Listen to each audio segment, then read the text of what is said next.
Hello friends, good morning. Today we have another topic which is very important. Square of opposition. Most of the competitive exams have either one two questions related to the square of oppositions. Especially when we talk about UGC NET, every year they are asking two to three questions related to square of oppositions. So especially if I take last 2 to 3 years, they are asking the question related to the theory part. Theory part. They are not asking question related to the questions. The theory they are asking related to the theory. So now it is become very important. More or less, you need to understand the theory before taking the questions. So today I make you learn clearly so that you can attempt all the questions related to the square of oppositions. I ensure you that after completing the lecture, you would be able to attend all the questions. So the square of oppositions means a kind of philosophical logics where a diagram is representing a relationship between the four categories.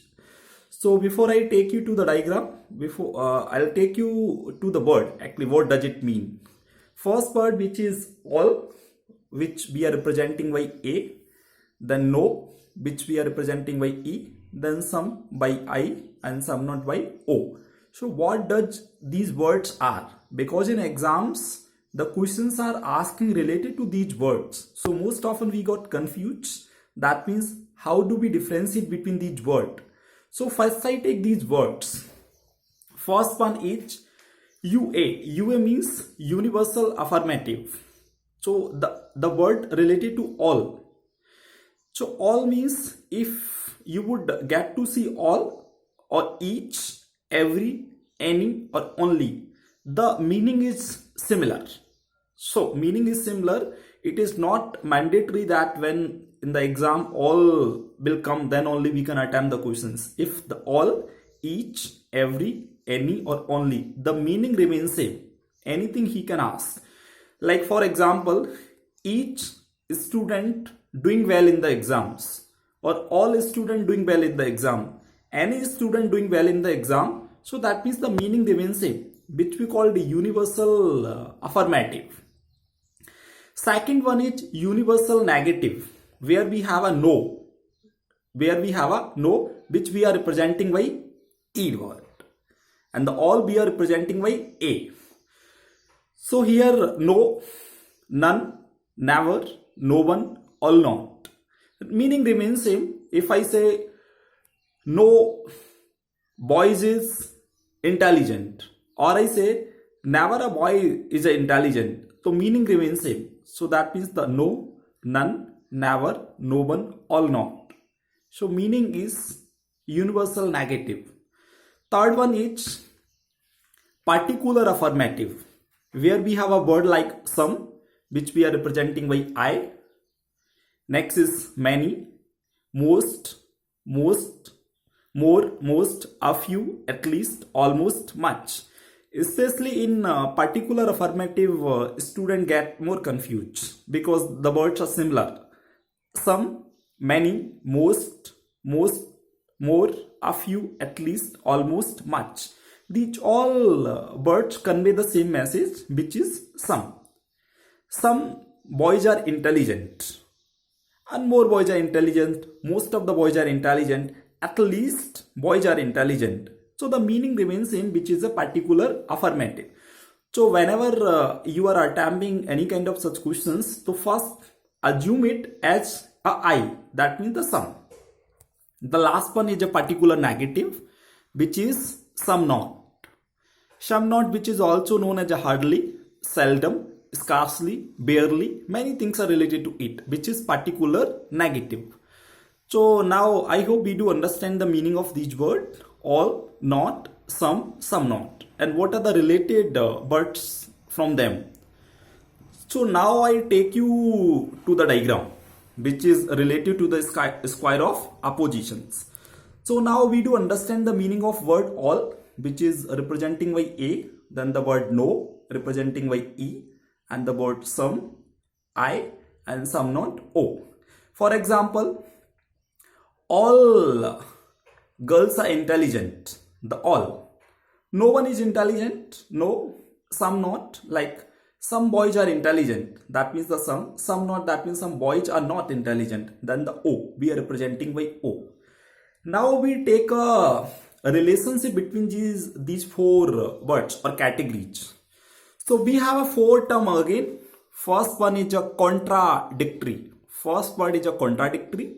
Second word is a contrary. Third word is a subcontrary. And fourth word is a subalternation. So these are the four terms which are defining the relationship between these terms. So how do we take? First, if I take contradictory, so which is most often asked in the exam, contradictory. So from the diagram I can say there is a contradictory relationship between the all and some not. From the diagram I can see, and between the some and no, or I can say between A and O and between I and E, there is a contradictory relations. What does it mean by the contradictory? That means I directly can say both cannot be true, both cannot be false at the same time, which is known as a contradictory relationship.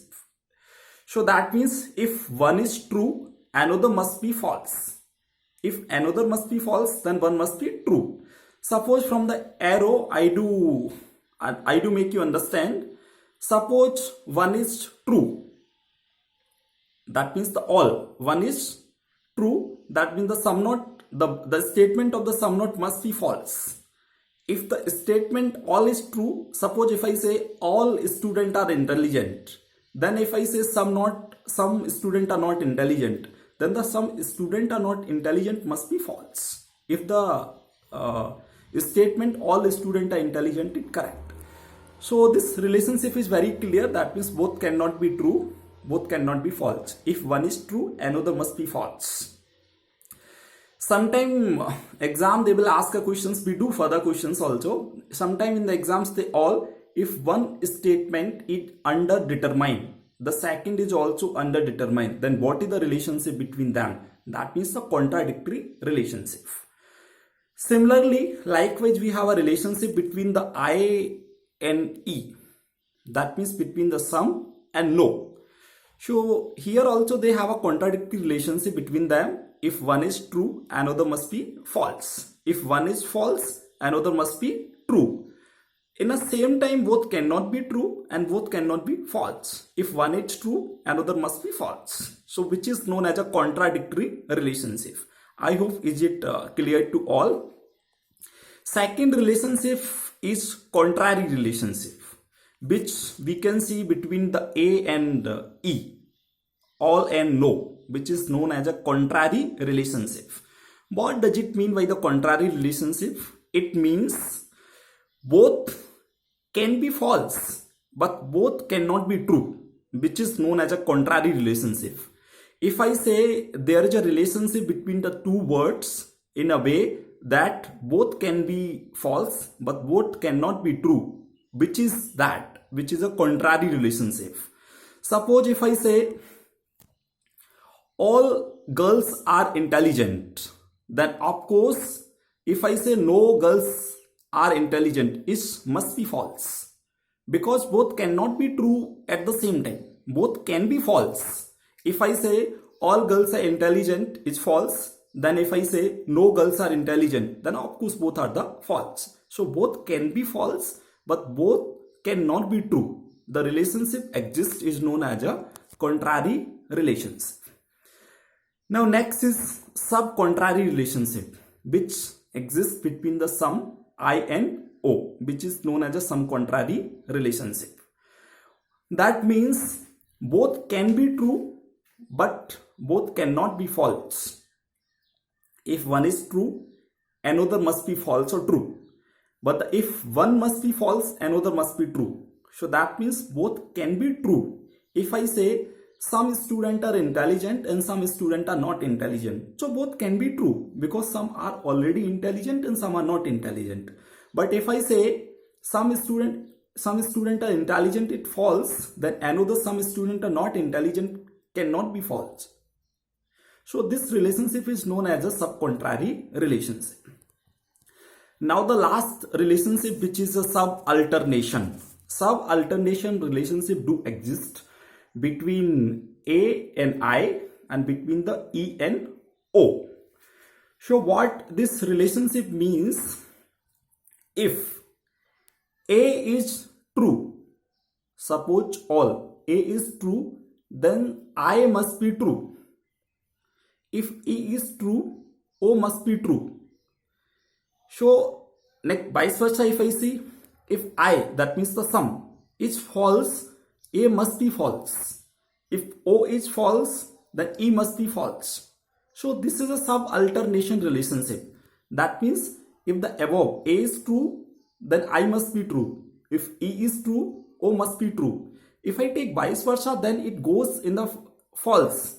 If I is false, then A must be false. If O is false, then E must be false.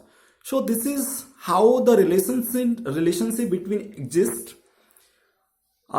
between like a contradictory, contrary, subcontrary, and subalternations.